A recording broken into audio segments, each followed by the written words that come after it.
Hello student, कैसे हैं आप सब। आशा करती हूँ आप अच्छे होंगे और अच्छे से अपनी पढ़ाई कर रहे होंगे। मैं मोनिका रावत आपका स्वागत करती हूँ आईसीटी वर्चुअल क्लासरूम देहरादून में। बच्चों, आज हम क्लास 11th का जो आपका सब्जेक्ट है फिजिक्स, उसका जो आपका नया चैप्टर है यानी थर्मल प्रॉपर्टीज ऑफ मैटर, इसे आज हम स्टार्ट करने जा रहे हैं। अभी तक हमने सबसे पहले बल्क प्रॉपर्टीज ऑफ मैटर के बारे में बात की थी। इसके बाद हमने जो है मैकेनिकल प्रॉपर्टीज ऑफ मैटर यानी जो आपके मैटर है, जो आपका पदार्थ है, उसके मैकेनिकल प्रॉपर्टीज के बारे में बात की थी। मैकेनिकल प्रॉपर्टीज यानी उसका यांत्रिक गुण, यानी जहां पर हमने जो आपके मैटर है, जो पदार्थ है, ठोस, द्रव्य और गैस, इनके गति के मोशन के बारे में हमने बात की। अब हम मैटर की थर्मल प्रॉपर्टी के बारे में बात करेंगे। थर्मल प्रॉपर्टी यानी तापीय गुण, या ये जो आपका कॉन्सेप्ट है ये हीट के कॉन्सेप्ट से रिलेटेड। तो सबसे पहले हम बात कर लेते हैं हीट की। हीट यानी ऊष्मा क्या होती है। जब भी हम ऊष्मा के बारे में बात करते हैं तो हमारे दिमाग में एक बेसिक कॉन्सेप्ट आता है कि हीट क्या है। हीट यानी ऊष्मा एक प्रकार की ऊर्जा है। हीट क्या है? ऊष्मा जो है वो आपकी एक प्रकार की ऊर्जा होती है, जैसे आपकी लाइट एनर्जी या प्रकाशीय ऊर्जा, ठीक है, साउंड एनर्जी यानी ध्वनि ऊर्जा। इसी तरीके से हीट भी आपकी क्या है? एक प्रकार की ऊर्जा।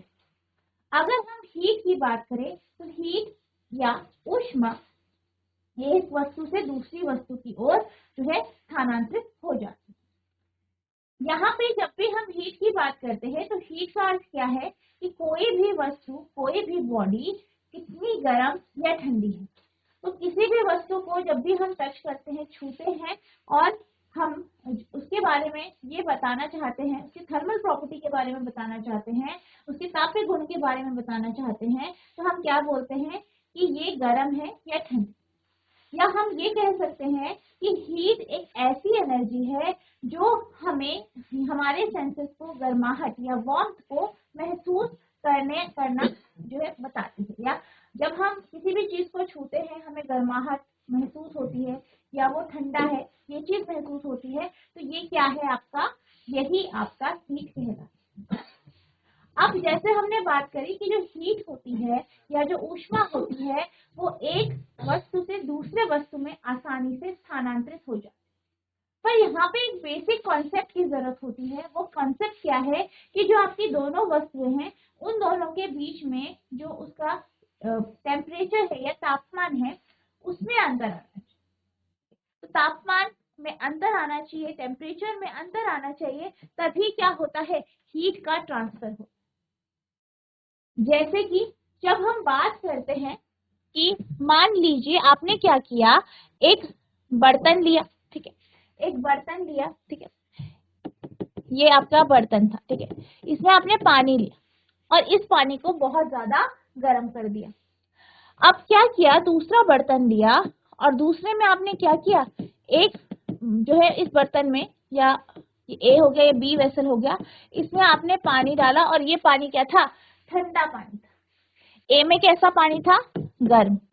बी में कैसा था? ठंडा पानी, ठीक है, बी में ठंडा पानी था। तो क्या हुआ, जब आप इन दोनों को यहाँ पे मिक्स कर देते हो, दोनों पानी को मिला देते हो और एक कंटेनर सी में डाल देते हो, तो जो आपको पानी मिलता है आप उसको आप चेक करते हो और आप क्या देखते हो कि जो आपको सी बर्तन में पानी मिला है वो ए के कंपैरिजन में, ए की तुलना में ठंडा है, लेकिन बी की तुलना में कैसा है? गर्म है। तो यहाँ पे क्या हुआ है, हमने दोनों को मिक्स करा, दोनों को मिक्स करके हमारे पास जो पानी आया है वो गर्म पानी से तो ठंडा है, लेकिन ठंडे पानी से हमें गर्म प्राप्त हो।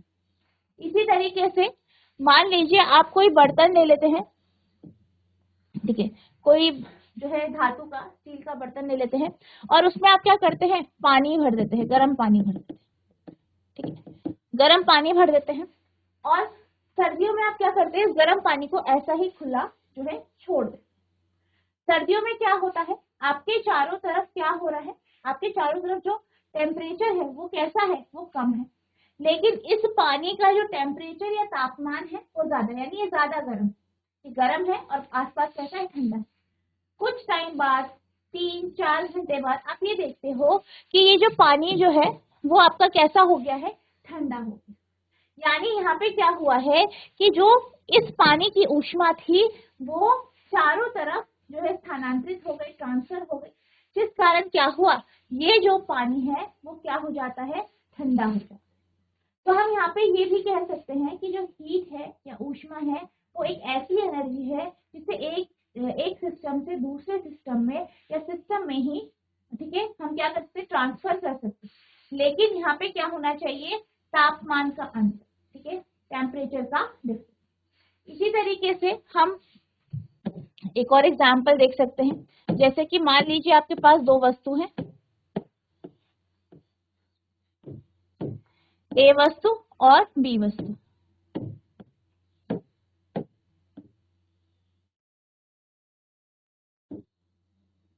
मान लीजिए ए वस्तु का जो तापमान है वो 50 डिग्री सेल्सियस है और बी वस्तु का जो तापमान है वो कितना है, वो आपका 20 डिग्री सेल्सियस है। दोनों को हमने क्या किया, आपस में कांटेक्ट में या संपर्क में रखा। अब ए जो है, ए क्या है, गर्म है, बी ए के कंपैरिजन में, ए की तुलना में क्या है, ठंडा है। अब देख सकते हैं दोनों में या दोनों की जो टेम्परेचर है उसमें आपको डिफरेंस दिखाई दे रहा होगा, जो है 30 डिग्री का डिफरेंस है। अब यहाँ पे क्या होगा, ये दोनों आपस में कांटेक्ट में है, तो क्या होगा, जो हाई टेम्परेचर या ज्यादा तापमान वाली वस्तु है वहां से ऊष्मा कम तापमान वाली या लो टेम्परेचर वाली वस्तु की ओर जाएगी। और आप ये देख पाएंगे कि कुछ टाइम बाद यहाँ पे दोनों के दोनों जो हमारी ये वस्तुएं हैं दोनों बराबर या जो है मान लीजिए 35 डिग्री सेल्सियस की ये दोनों हो जाएंगे। यानी यहाँ पे क्या हो रहा है, ट्रांसफर हो रहा है। इसके बाद क्या हुआ, दोनों बराबर टेम्परेचर की हो गई। और इसके बाद आप देखेंगे कि यहाँ पे किसी भी प्रकार का ट्रांसफर नहीं होगा हीट का, यानी तापमान में आपको कोई भी चेंजेस बाद में नजर नहीं आए। कब, जब दोनों वस्तु का तापमान बराबर या इक्वल हो जाए, ठीक है। तो यहाँ पे क्या हो रहा है, दोनों वस्तुओं का तापमान अलग अलग है, इसलिए क्या हो रहा है, हीट का ट्रांसफर हो रहा है। अब दोनों बैलेंस हो गए, तो अब क्या हुआ, दोनों के बीच में जो अंतर है वो क्या है, शून्य है, किसी भी प्रकार का तापमान में अंतर नहीं है यहाँ पे। और अब क्या होगा, अब आपका टेम्परेचर जो है या जो आपका हीट जो है या ऊष्मा जो है वो एक वस्तु से या ए वस्तु से बी वस्तु की ओर स्थानांतरित नहीं हो पाएगी। तो यहाँ पे इन एग्जाम्पल्स के माध्यम से हम ये समझ सकते हैं कि हीट या ऊष्मा एक ऐसी ऊर्जा है जो एक वस्तु से दूसरी वस्तु या एक सिस्टम से दूसरे सिस्टम पे स्थानांतरित होती है। कब, जब उनमें डिफरेंस होता है, ठीक है, एक गर्म होता है एक ठंडा होता है, दोनों में अंतर होता है, तो तब क्या होता है, ऊष्मा का स्थानांतरण, ठीक है।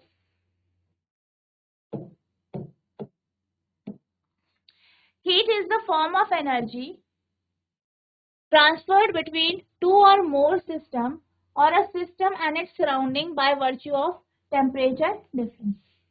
अगर हम हीट की बात करें, ऊष्मा की बात करें, तो ऊष्मा क्या है, ऊष्मा एक प्रकार की ऊर्जा है, एनर्जी है, ठीक है, जो कि दो सिस्टम या दो वस्तुओं के बीच में ट्रांसफर हो जाती है, स्थानांतरित हो जाती है।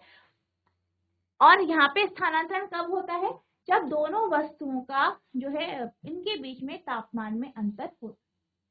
अब अगर हम बात करें हीट की, ऊष्मा की, तो ऊष्मा की अगर हम एसआई यूनिट की बात करें, एसआई मात्रक की बात करें,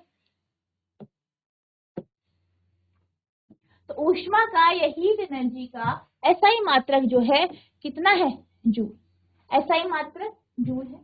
इसी तरीके से अगर हम सीजीएस सिस्टम में देखें, तो इसका जो सीजीएस सिस्टम में मात्रक है वो आपका कैलोरी या किलो कैलोरी है, ठीक है। तो एसआई यूनिट हीट एनर्जी की क्या है, आपकी जूल है, और सीजीएस की में क्या है, कैलोरी या किलो कैलोरी, ठीक है।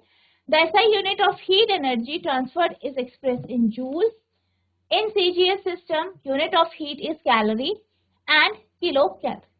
अब अगर हम बात करें कैलोरी की, तो एक कैलोरी आपका बराबर होता है 4.186 जूल के, और 1 किलो कैलोरी की बात करें तो 1 किलो कैलोरी आपका 1000 कैलोरी या 4186 जूल, यानी 4186 जूल, ठीक है, 4186 जूल। तो ये क्या है आपका, आप किलो कैलोरी को जूल में इस तरीके से परिवर्तित कर सकते।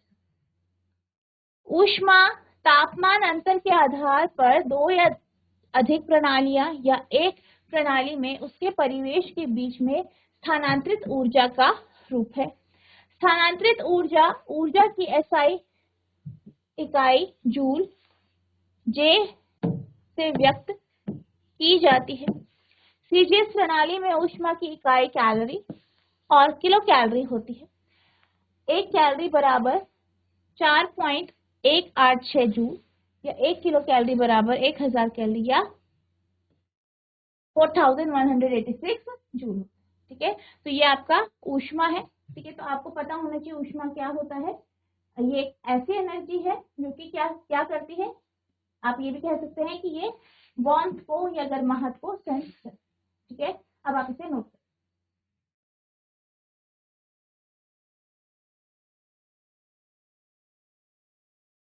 अब हम चलते हैं नेक्स्ट टॉपिक पर, जो है टेम्परेचर या तापमान।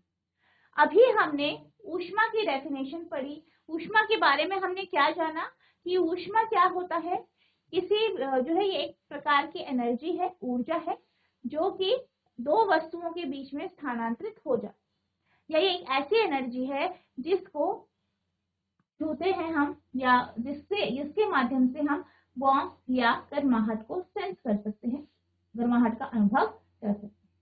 अब अगर हम बात करें टेम्परेचर यानी तापमान की, तो हमने क्या बात करी थी कि ऊर्जा का स्थानांतरण कब होता है, जब दोनों वस्तु में या दोनों निकायों में जो है तापमान का अंतर हो, ठीक है, तापमान में अंतर होता है, तभी आपका जो है हीट एनर्जी या ऊष्मा का स्थानांतरण हो।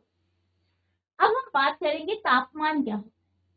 बेसिकली तापमान जो है एक ऐसी फिजिकल क्वांटिटी है जिसके माध्यम से हम गर्माहट और ठंड को मेजर कर सकते हैं।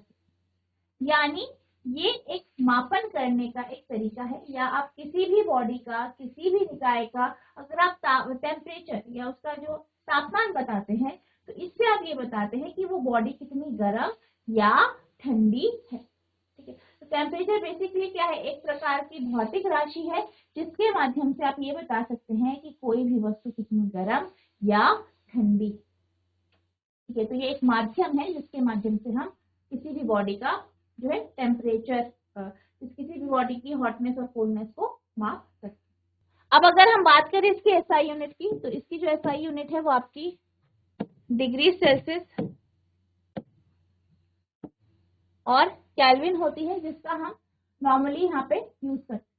एक और यूनिट है आपकी जो है आपकी फ़ारेनहाइट, ठीक है, फ़ारेनहाइट भी होता है। तो ये भी आपकी क्या है, टेम्परेचर की यूनिट है। अब इसी तरीके से जब भी हम स्टडी करते हैं, जैसे आप जब ऑप्टिक्स की स्टडी करते हैं तो आप ऑप्टोमेट्री में पढ़ते हैं, ठीक है। इसी तरीके से जब हम टेम्परेचर की स्टडी करते हैं, टेम्परेचर के बारे में, तापमान के बारे में पढ़ते हैं, तो वो सब्जेक्ट या वो साइंस जो डील करती है तापमान के मेजरमेंट से, ठीक है, टेम्परेचर के मेजरमेंट से, उसको हम क्या कहते हैं, थर्मोमेट्री। तो थर्मोमेट्री क्या है, ये एक प्रकार की आपकी ब्रांच है, ठीक है, ब्रांच है स्टडी की या साइंस की ब्रांच है, जिसमें आप टेम्परेचर मेजरमेंट यानी तापमान के मापन के बारे में पढ़ते हैं। अब अगर हम बात करें तापमान की, तो तापमान में हमने क्या बात करी कि तापमान से हमें ये पता चलता है कि कोई वस्तु या कोई भी निकाय या कोई भी चीज कितनी गर्म या ठंडी, ये हमें किससे क्लियर होता है, तापमान से। तो तापमान को जो हम मेजर करते हैं, मापन करते हैं, तो वो एक थर्मामीटर नाम के डिवाइस से हम मापन करते हैं। थर्मामीटर एक ऐसा डिवाइस है, तापमापी एक ऐसा डिवाइस है जिसके माध्यम से हम तापमान को मापते हैं। तो टेम्परेचर क्या होता है, टेम्परेचर एक भौतिक राशि है जिससे हमें पता चलता है कि कोई वस्तु कितनी ठंडी या गर्म है, ठीक है। इसे हम केल्विन, फ़ारेनहाइट या डिग्री सेल्सियस में मेजर करते हैं। इसको हम थर्मामीटर के माध्यम से मापते हैं। और जब भी हम जो है टेम्परेचर के मेजरमेंट यानी तापमान के मापन के बारे में पढ़ते हैं, तो हम जिस ब्रांच में से पढ़ते हैं उसको आप कहते हैं थर्मोमेट्री। ठीक है। Temperature of a substance is a physical quantity which measures the degree of hotness और कोल्डनेस ऑफ द सब्सटेंस। यानी तापमान या किसी भी पदार्थ का जो तापमान होता है वो एक क्या है, भौतिक राशि है, जिससे हम ये देखते हैं कि कोई भी वस्तु कितनी गर्म या ठंडी है। The SI unit of temperature is Kelvin और degree Celsius commonly used as unit of temperature। तो यहाँ पे SI यूनिट आपकी केल्विन है और जो डिग्री सेल्सियस है उसका हम बहुत कॉमनली यूज करते हैं। A branch of science which deals with the measurement of temperature of a substance is called thermometry। तो थर्मोमेट्री क्या है? ये आपकी साइंस का एक ब्रांच है जिसमें हम किसके बारे में पढ़ते हैं? आप जो है टेम्परेचर या तापमान के मापन के बारे में पढ़ते हैं। A device used to measure the temperature of a body is called thermometer। और वह युक्ति या वह डिवाइस जिसके माध्यम से हम बॉडी का या वस्तु का तापमान मापते हैं उसको हम थर्मामीटर कहते हैं। किसी पदार्थ का तापमान एक भौतिक मात्रा है जो पदार्थ की गर्माहट या शीतलता की डिग्री को मापता है। तापमान की एसआई इकाई केल्विन है और डिग्री सेल्सियस तापमान की आमतौर पर इस्तेमाल की जाने वाली इकाई है। विज्ञान की वह शाखा जो किसी पदार्थ के तापमान को मापने से संबंधित है उसे थर्मोमेट्री के रूप में जाना जाता है। किसी पिंड का तापमान मापने के लिए प्रयुक्त उपकरण को थर्मामीटर कहा जाता है। ठीक है। तो यहाँ पे हमने तापमान के बारे में जाना, तापमान क्या होता है और किस तरीके से आप तापमान को जो है एक डिवाइस के माध्यम से मापते हैं, ये भी हमने। ठीक है, आपको अब इसे नोट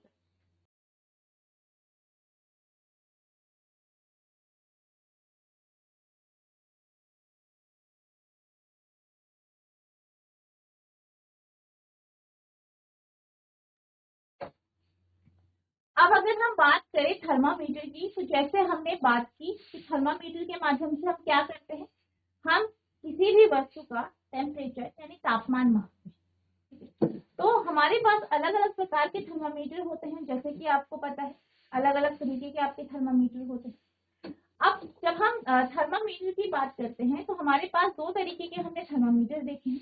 कौन कौन से? एक वो थर्मामीटर जिसका उपयोग आप लैब्स में करते हैं, ठीक है, जिसका उपयोग आप जो है प्रयोगशाला में लैब्स में करते हैं, ठीक है, जिसे आप क्या कहते हैं, लेबोरेटरी थर्मामीटर या प्रयोगशाला थर्मामीटर। इसी तरीके से कुछ थर्मामीटर होते हैं जिनसे हम बॉडी टेम्परेचर को मेजर करते हैं। तो बॉडी टेम्परेचर को जिस थर्मामीटर से मेजर किया जाता है उसे हम क्या कहते हैं, उसे हम जो है आपका डॉक्टरी थर्मामीटर या क्लिनिकल थर्मामीटर हमसे कहते हैं। अब अगर हम थर्मामीटर की बात करें तो थर्मामीटर एक ऐसा डिवाइस है जिसमें क्या होता है, जिसमें स्केल्स बने होते हैं। जिसमें क्या बने होते हैं? स्केल्स बने होते हैं। ठीक है, बेसिकली आपने जो है प्रीवियस क्लासेस में या छोटे क्लासेस में थर्मामीटर के बारे में पढ़ा है कि थर्मामीटर क्या होता है। कुछ इस तरीके का एक ग्लास की ट्यूब होती है जिसके आगे क्या होता है, एक बल्ब होता है। बल्ब होता है और इसके बीच में क्या होती है, पतली सी आपकी ग्लास की ट्यूब होती है। इस थर्मामीटर में आपका मर्क्यूरी लगा होता है, मरकरी पदार्थ होता है। ठीक है, मरकरी होता है यहाँ पे, और यहाँ पे क्या होता है, यहाँ पे कैलिब्रेशन होता है, यानी यहाँ पे आपके स्केल्स बने होते हैं। ठीक है, स्केल्स बने होते हैं। अब जैसे कि हमने बात करी कि हमारे पास जो है अलग अलग प्रकार की जो है यूनिट है टेम्परेचर की, कौन कौन सी पढ़ी थी हमने, डिग्री सेल्सियस, फ़ारेनहाइट और क्या। ठीक है, तो इस तरीके से जो आपका स्केल है वो होते हैं। ये आपका फ़ारेनहाइट स्केल का आपको दिखाया गया है कैलिब्रेशन, और ये डिग्री सेल्सियस स्केल का आपको कैलिब्रेशन यहाँ पे दिखाया गया है। ठीक है, तो थर्मामीटर क्या है, एक ऐसी डिवाइस होती है, ठीक है, एक ऐसी युक्ति है जिसके माध्यम से हम क्या करते हैं, टेम्परेचर को मेजर करते हैं। और उसमें क्या होता है, आपके स्केल्स बने होते हैं। और क्या होता है कि जो आपका मरकरी है, थर्मामीटर में जो मरकरी होता है, वो जब किसी भी बॉडी या किसी भी वस्तु के कांटेक्ट में आता है तो उसकी ऊष्मा के कारण क्या होता है, वो उसका ऊष्मा स्थानांतरित होती है, ऑब्वियस सी बात है, और वो एक्सपेंड करता है, फैलता है। फैलने के कारण क्या हो जाता है, फैलने के कारण वो क्या करता है, हमें ये बता पाता है कि जो बॉडी है, जो वस्तु है या जो निकाय है, उसका टेम्परेचर या तापमान कितना। अब यहाँ पे जब भी हम बात करते हैं हीट की, तो हीट की हमने यूनिट पढ़ी कैलोरी, ठीक है, हमने कैलोरी के बारे में पढ़ा कि जो हीट है, हीट की जो सीजीएस यूनिट है वो कौन सी होती है, कैलोरी होती है, और आपकी एसआई यूनिट क्या होती है, जूल होती है। अगर हम कैलोरी की बात करें तो कैलोरी जो है बेसिकली हीट के मेजरमेंट को बताती है, और ये इससे हमें ये पता चलता है कि 1 ग्राम पानी को अगर हम 1 डिग्री सेल्सियस बढ़ाते हैं, ठीक है, तो जितना उसमें आपकी एनर्जी यूज होती है वही आपकी क्या है, आपकी कैलोरी कहलाती है, ठीक है। तो यहाँ पे हम जो है अलग अलग आपके स्केल्स जो है उसके माध्यम से हम यहाँ पे थर्मामीटर में जो है मेजरमेंट करते हैं आपके टेम्परेचर, ठीक है। तो अब हम देख लेते हैं थर्मामीटर को थोड़ा और डिटेल से। A thermometer calibrated for a temperature scale is used to measure the value of a given temperature on the scale। यानी थर्मामीटर में जो कैलिब्रेशन होती है, उस कैलिब्रेशन के माध्यम से हमें ये पता चलता है कि आपकी उस बॉडी का टेम्परेचर कितना हुआ है एक पर्टिकुलर स्केल। यानी अगर आपके पास ऐसा थर्मामीटर है जो कि फ़ारेनहाइट में, ठीक है, जो फ़ारेनहाइट स्केल में आपके टेम्परेचर को मेजर करता है, तो वहां पे हम क्या होगा, आपका फ़ारेनहाइट में कैलिब्रेशन होगा, और उस थर्मामीटर के माध्यम से आप उस टेम्परेचर को या उस बॉडी के टेम्परेचर को, उस वस्तु के टेम्परेचर को फ़ारेनहाइट स्केल में माप करें। इसी तरीके से अगर हम बात करें आपके सेल्सियस स्केल की, तो सेल्सियस स्केल में क्या होता है, आपका जो कैलिब्रेशन होता है वो सेल्सियस में होता है, ठीक है, डिग्री सेल्सियस में आपको क्या दिया रहता है, कैलिब्रेशन दिया रहता है। और जब भी उस थर्मामीटर को आप किसी भी बॉडी, किसी भी वस्तु के कांटेक्ट में लाते हैं, तो वो क्या करता है, वो एक्सपेंशन करता है, उसमें मरकरी में एक्सपेंशन आता है, मरकरी जो है एक्सपेंड होती है, और जो आपको टेम्परेचर मिलता है वो आपका डिग्री सेल्सियस में मिलता है। यानी जैसा आपका कैलिब्रेशन होगा थर्मामीटर में, वैसा ही वो आपको टेम्परेचर यहाँ पे दिखाएगा। For the measurement of temperature 2 fix reference are selected. अब जब भी हम मेजरमेंट करते हैं टेम्परेचर का, ठीक है, तापमान का मापन करते हैं, तो यहाँ पे हम 2 रेफरेंस पॉइंट को सिलेक्ट करते हैं, ठीक है, 2 आपकी रेफरेंस पॉइंट आप सिलेक्ट करते हैं।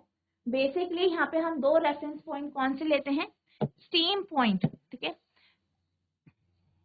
स्टीम पॉइंट, या आप कह सकते हैं आप बॉइलिंग पॉइंट, ठीक है, बॉइलिंग पॉइंट किसका, पानी का, ऑफ वाटर, पानी का क्वथनांक, और दूसरा होता है आपका फ्रीजिंग पॉइंट ऑफ वाटर,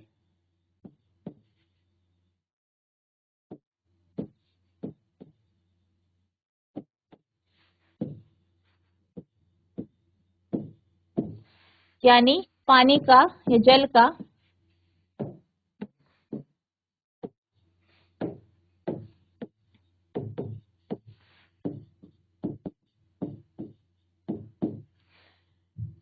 हिमांक। तो बॉइलिंग पॉइंट ऑफ वाटर और फ्रीजिंग पॉइंट ऑफ वाटर है, ये 2 पॉइंट हम लेते हैं, और इन्हीं के बीच में जो है आपका मेजरमेंट हो, जो हम जो कन्वीनियंट या फिक्स पॉइंट लेते हैं वो कौन कौन से हैं आपके, जल का क्वथनांक यानी boiling water, boiling point of water, और हिमांक या freezing point of water. For the measurement of temperature, 2 fixed reference points are selected. The 2 convenient fixed reference points are the ice point and the steam point of water at standard pressure. और यहाँ पे जब हम इसकी बात करते हैं तो कब करते हैं, स्टैंडर्ड प्रेशर, ठीक है, which is known as freezing point and boiling point of water at standard pressure. तापमान पैमाने के लिए अंशांकित थर्मामीटर का उपयोग उस पैमाने पर दिए गए तापमान के मान को मापने के लिए किया जाता है। तापमान की माप के लिए 2 निश्चित संदर्भ बिंदु चुने जाते हैं। मानक दाब पर मानक दाब पर पानी के दो सुविधाजनक निश्चित संदर्भ बिंदु बर्फ पॉइंट, या आप कह सकते हैं हिमांक, ठीक है, और भाप पॉइंट, ये स्टीम पॉइंट है, जिन्हें मानक दाब पर पानी के हिमांक और क्वथनांक के रूप में जाना जाता, ठीक है। तो यहाँ पे ये आपका जो है थर्मामीटर के बारे में यहाँ पे बताया, आप इसे नोट।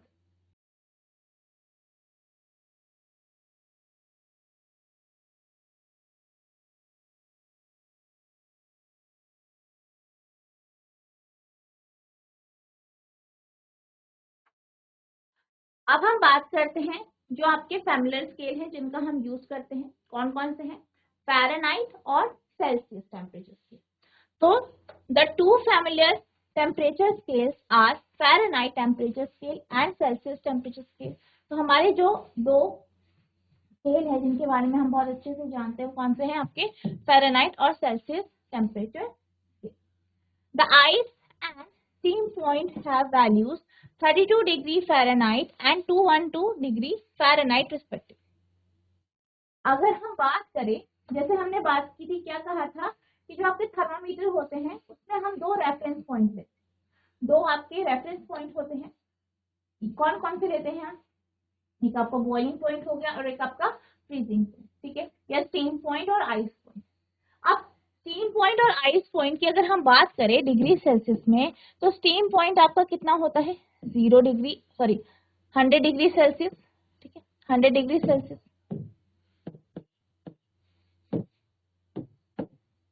ठीक है। आपका जो स्टीम पॉइंट है और बॉइलिंग पॉइंट हम लेते हैं, या स्टीम पॉइंट और आपका बॉइलिंग पॉइंट, या फिर आपका आइस पॉइंट या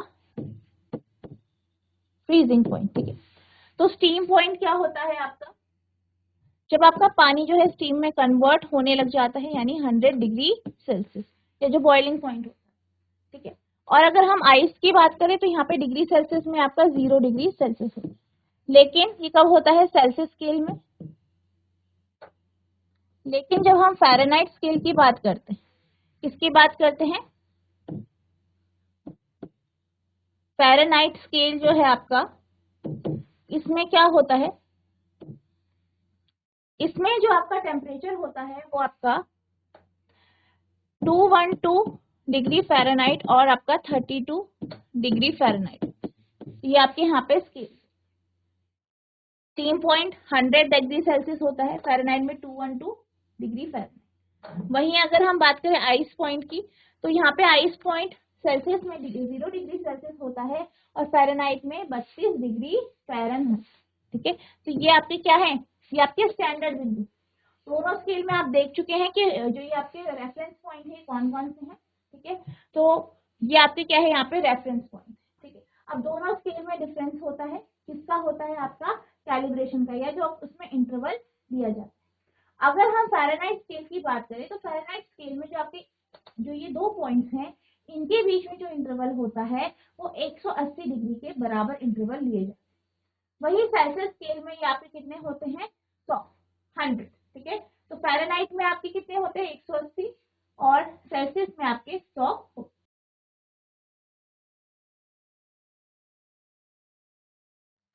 The two familiar temperature scales are the Fahrenheit temperature scale and the Celsius temperature scale।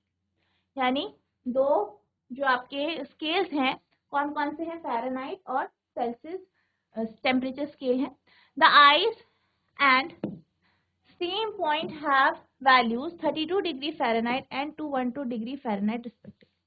अगर हम बात करें जो है आइस पॉइंट और स्टीम पॉइंट की, तो आइस पॉइंट का जो आपकी वैल्यू होती है वो 32 डिग्री फ़ारेनहाइट होती है, किसमें, फ़ारेनहाइट स्केल में। वहीं अगर हम बात करें फ़ारेनहाइट स्केल में स्टीम पॉइंट की, तो स्टीम पॉइंट या जो भाप बिंदु होता है वो 212 डिग्री फ़ारेनहाइट होता है ऑन द फ़ारेनहाइट स्केल, ठीक है, and 0 degree Celsius and 100 degree Celsius on the Celsius scale. इसी तरीके से अगर हम बात करें सेल्सियस स्केल की, तो सेल्सियस स्केल में ये 0 डिग्री और 100 डिग्री सेल्सियस होता है। On the Fahrenheit scale, there are 180 equal intervals between two reference points, and on the Celsius scale there are 100. क्या कहा गया है, अगर हम फ़ारेनहाइट स्केल की बात करें तो फ़ारेनहाइट स्केल में क्या होता है, जैसे हमने बात की थी कि दो रेफरेंस पॉइंट होते हैं, ठीक है, दो रेफरेंस पॉइंट होते हैं। अब ये जो रेफरेंस पॉइंट कौन कौन से हैं, स्टीम पॉइंट और आइस पॉइंट, और इनके बीच में क्या होते हैं, बराबर इंटरवल दिए जाते हैं। और अगर हम बात करें फ़ारेनहाइट की तो फ़ारेनहाइट में 180 होते हैं और सेल्सियस में 100 होते हैं। दो परिचित तापमान पैमाने हैं, फ़ारेनहाइट तापमान स्केल और सेल्सियस तापमान स्केल। फ़ारेनहाइट पैमाने पर बर्फ तथा भाप बिंदु क्रमशः 32 डिग्री फ़ारेनहाइट और 212 डिग्री फ़ारेनहाइट, और सेल्सियस पैमाने पर 0 डिग्री सेल्सियस और 100 डिग्री सेल्सियस होता है। फ़ारेनहाइट पैमाने पर दो संदर्भ बिंदु के बीच 180 समान अंतराल होते हैं और सेल्सियस पैमाने पर 100 होते हैं। तो यहाँ पे आपका क्या आपसे नोट कर,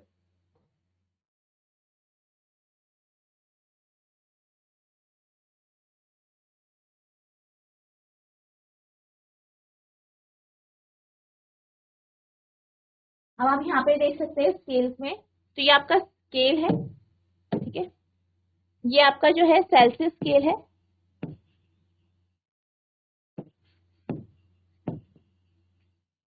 इसे आप सेंटीग्रेड भी कहते हैं, सेल्सियस से सेंटीग्रेड।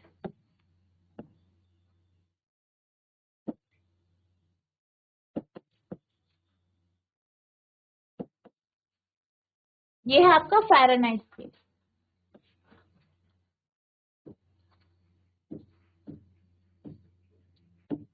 ठीक है, फ़ारेनहाइट स्केल,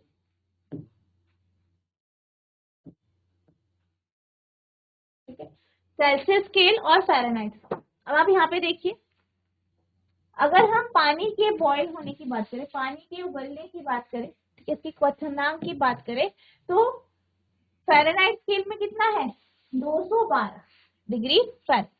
वहीं सेल्सियस स्केल की बात करें तो कितना है, 100 डिग्री सेल्सियस। नेक्स्ट, पानी के फ्रीज होने की बात की जा रही है। पानी के फ्रीज होने की अगर हम बात करें तो पानी के फ्रीज होने का जो टेम्परेचर है वो आपका कितना है, सेल्सियस में या सेंटीग्रेड में 0 डिग्री सेल्सियस है, 0 डिग्री सेल्सियस, और अगर हम फ़ारेनहाइट में देखें तो 32 डिग्री फ़ारेनहाइट। नेक्स्ट है ड्राई आइस, ठीक है, जिसे आप क्या कहते हैं, सॉलिड कार्बन डाइऑक्साइड। तो यहाँ पे आप देख सकते हैं इसकी जो रेंज है यहाँ पे 180 डिग्री फ़ारेनहाइट पे होता है CO2 सॉलिड, और यहाँ पे आपका 78 -78 डिग्री सेल्सियस, ठीक है, और ये कितना है, -108 डिग्री फ़ारेनहाइट। तो इस पे आपका जो है ड्राई आइस जो है बनता है। नेक्स्ट है लिक्विड एयर की बात करें तो फ़ारेनहाइट में देखें तो -312 डिग्री फ़ारेनहाइट होता है, और अगर हम सेल्सियस स्केल में देखें तो आपकी ये रेंज होती है, ठीक है, -150 डिग्री सेल्सियस से कितना है आपका 200 डिग्री सेल्सियस। नेक्स्ट है एब्सोल्यूट जीरो टेम्परेचर जो होता है वो आपका यहाँ पे -459 डिग्री फ़ारेनहाइट पे होता है, और अगर सेल्सियस स्केल की बात करें तो -273 डिग्री सेल्सियस। तो ये आपके यहाँ पे स्केल, तो ये आपका यहाँ पे स्केल। अब हम बात करेंगे जो आपका फ़ारेनहाइट टेम्परेचर और जो आपका सेल्सियस टेम्परेचर है, इन दोनों के बीच में क्या रिलेशन है, क्या संबंध, इसको अब हम बात करेंगे, इसकी हम बात करेंगे, इसके फॉर्मूले देखेंगे। इंपॉर्टेंट टॉपिक है आपका जो है इसके बेस में न्यूमेरिकल, ठीक है। If TC and TF are the temperature, या हम यहाँ पे सिंपली F और C भी ले सकते हैं, ठीक है। तो मेरा जो यहाँ पे हमने जो फॉर्मूला लिया है वो F और C के बेस में है। तो C क्या है आपका, temperature value of body in Celsius, यानी सेल्सियस में वस्तु का तापमान, C से हमने रिप्रेजेंट किया है। और फ़ारेनहाइट जो है वो जो F है वो फ़ारेनहाइट में टेम्परेचर है, C सेल्सियस में है वस्तु का टेम्परेचर, और F क्या है, फ़ारेनहाइट में आपकी वस्तु का टेम्परेचर या तापमान।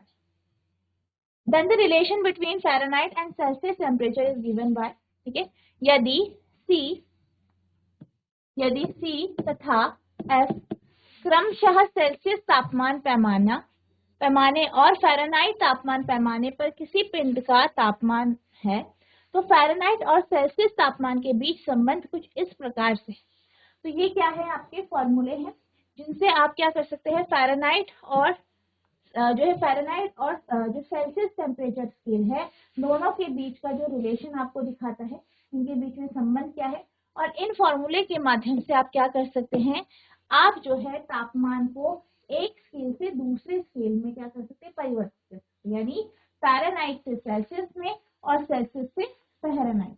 ठीक है, देख लेते हैं फॉर्मूला।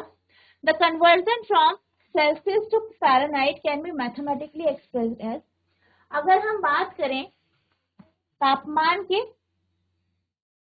जो है कन्वर्जन किसके परिवर्तन, कहाँ, कौन से स्केल से कौन से स्केल तक, आपके सेल्सियस से फ़ारेनहाइट। अगर हम सेल्सियस से फ़ारेनहाइट पर जो है तापमान में को जो है दिखाना चाहते हैं, सेल्सियस को फ़ारेनहाइट में परिवर्तित करना चाहते हैं, तो इसका जो फॉर्मूला है वो है आपका F बराबर 9/5 इंटू C प्लस 32। ठीक है, तो ये आपका क्या है, फॉर्मूला है, जहाँ पे F क्या है, द टेम्परेचर इन फ़ारेनहाइट, यानी फ़ारेनहाइट में तापमान, और अगर हम C की बात करें तो C क्या है, temperature of on the centigrade scale, यानी टेम्परेचर सेंटीग्रेड या सेल्सियस स्केल। नेक्स्ट है फ़ारेनहाइट टू सेल्सियस। अब हम ये बात करेंगे कि किस तरीके से हम फ़ारेनहाइट को सेल्सियस में परिवर्तित कर सकते हैं। The conversion from Fahrenheit to Celsius can be mathematically expressed as, ठीक है, तो हम क्या कर सकते हैं, फ़ारेनहाइट से सेल्सियस में परिवर्तित कर सकते हैं, किस तरीके से, ये आपका फॉर्मूला है, C बराबर 5/9 इंटू F माइनस 30। ठीक है, तो ये आपका फॉर्मूला है, इसके माध्यम से आप क्या कर सकते हैं, सेल्सियस को फ़ारेनहाइट में परिवर्तित कर सकते हैं। ठीक है, और ये फ़ारेनहाइट सेल्सियस को फ़ारेनहाइट में कन्वर्ट करने का, और ये आपका फ़ारेनहाइट से सेल्सियस को convert, where F is the temperature in Fahrenheit and C is the temperature in centigrade और Celsius। ठीक है, तो F क्या है, फ़ारेनहाइट में टेम्परेचर, और C क्या है, सेंटीग्रेड या सेल्सियस में टेम्परेचर। ठीक है, तो ये आपका इस तरीके से है, बहुत इंपॉर्टेंट है ये, क्योंकि आपका कन्वर्जन के लिए आ जाता है, बेहद इंपॉर्टेंट है, आपको इन फॉर्मूलों को याद, ठीक है, आप इसे नोट करें।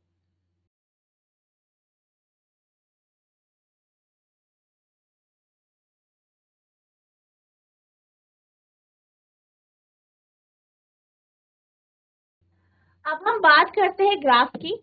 ठीक है, तो यहाँ पे जो हमारा ग्राफ है, ये आपका टेम्परेचर स्केल का ग्राफ है, और ये जो टेम्परेचर स्केल का ग्राफ है, यहाँ पे हमने फ़ारेनहाइट और सेल्सियस का जो है रिलेशन इस ग्राफ में दर्शाया। ठीक है, फ़ारेनहाइट और सेल्सियस का जो है रिलेशन यहाँ पे दर्शाया। यहाँ पे आप क्या करेंगे, यहाँ पे आप एक्स अक्ष में जो है टेम्परेचर जो है डिग्री सेल्सियस या सेंटीग्रेड में लेंगे, और अगर हम वाई अक्ष की बात करें तो वाई अक्ष में जो आपका टेम्परेचर स्केल होगा वो डिग्री फ़ारेनहाइट में होगा। अब हमने क्या देखा, हमने ये देखा कि जब पानी जो है फ्रीजिंग पॉइंट में हो, हिमांक में होता है, या 0 डिग्री सेल्सियस में होता है, उस समय जो है फ़ारेनहाइट स्केल में आपको जो है 32 डिग्री फ़ारेनहाइट आपको जो है मेजरमेंट मिलेगा, यानी 0 डिग्री सेल्सियस किसके बराबर है, 32 डिग्री फ़ारेनहाइट। इसी तरीके से अगर हम बॉइलिंग पॉइंट की बात करें तो पानी बॉयल होता है आपका 100 डिग्री सेल्सियस में, 100 डिग्री सेल्सियस में, और ये आपको किसके बराबर मिला, आपका 212 degree Fahrenheit, 212 degree Fahrenheit. 0 degree 32 के बराबर है फ़ारेनहाइट में, और 100 डिग्री जो है 212 डिग्री फ़ारेनहाइट के बराबर। अब इन दोनों के बीच में हमें क्या करना है, ग्राफ प्लॉट करना है, इनका बीच में रिलेशन हम यहाँ पे दिखाएंगे। तो हमने यहाँ पे क्या करा, एक्स अक्ष में डिग्री सेल्सियस लिया, और वाई में क्या लिया, डिग्री फ़ारेनहाइट। अब आप क्या करेंगे, यहाँ पे आप लेंगे 0, और आपका जो मैक्सिमम पॉइंट है, बॉइलिंग पॉइंट, वो कितना है, 100। इसी तरीके से वाई अक्ष की बात करें तो मिनिमम आपका कितना है, यहाँ पे 32 है, हम यहाँ से 0 से ले लें। ठीक है, तो 32 है, और आपका बॉइलिंग पॉइंट कितना है, 212। आप क्या करेंगे, यहाँ पे एक्स अक्ष 0 है तो यहाँ पे आएगा, और y का क्या आएगा 32। ठीक है, तो ये आपको क्या दर्शा रहा है 0,32 ये पॉइंट। और लास्ट जो पॉइंट है बॉइलिंग पॉइंट वो ये है, तो यहाँ पे क्या दर्शाया गया है 100,212। तो ये आपका डिग्री सेल्सियस दर्शा रहा है, डिग्री फ़ारेनहाइट, डिग्री सेल्सियस और डिग्री फ़ारेनहाइट। और आप इसे फिर क्या करेंगे, लाइन खींच देंगे, तो आप ये देखेंगे कि आपको एक सीधी रेखा यहाँ पे मिलेगी। ठीक है, तो ये आपका क्या है सेल्सियस वर्सेस टेम्परेचर आपका ग्राफ है, और ये आपका कुछ इस तरीके से यहाँ पे बने। ठीक है, आप इसे नोट करें।